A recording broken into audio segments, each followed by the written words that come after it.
Wait. Okay. What? Well, 1, 2, 3, 4, 5. Okay, come on, huddle in, guys. All right. So, so that is Devil's Den down there. And the Confederates came over that field and took possession of that with a fight. They got a hold.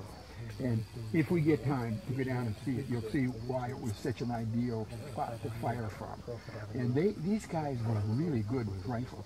And they were killing Union people up here like flies with these long rifles. And it really was killing them up. And so, and also, it was pretty much undefended at the beginning.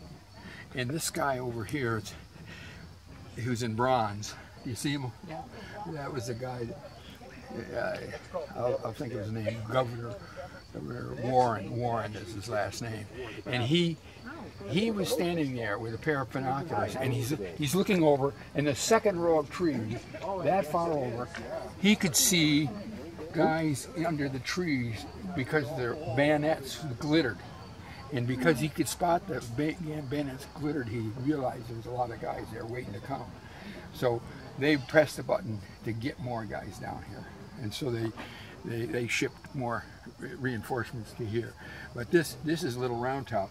The one down there at Chamberlain is the left flank of that. And so, I mean, that was another advantage. So, when they poured, they didn't have a lot of artillery up here, but they had some. And artillery or rifle shot didn't wipe these guys out. They kept firing.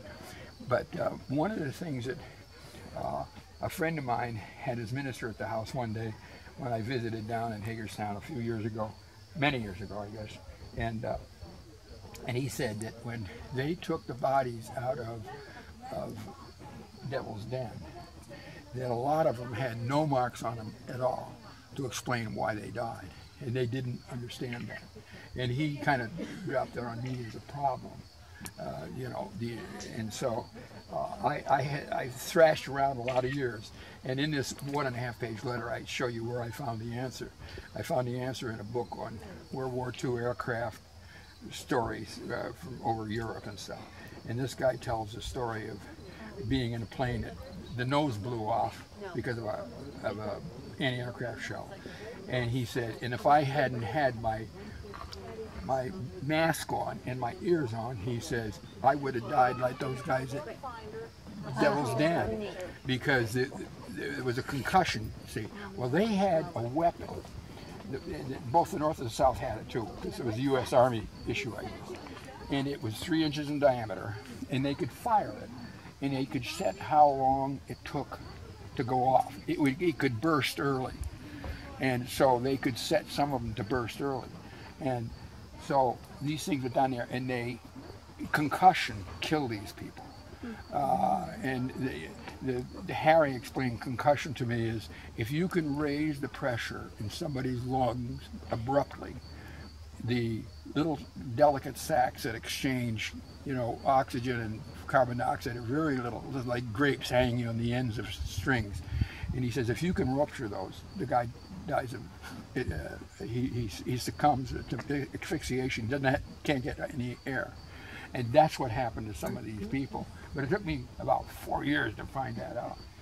But if we have time and people want to do it, we'll go down there.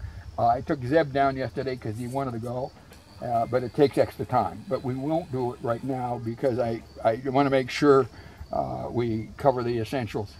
That's an extra. A little walk up around, you can see the walk. Yeah. It takes 10 minutes or so, but and you can see why it was such a good place to fire from. Mm-hmm. So, but I want to go over here and talk about it. You read this stuff. This is good stuff.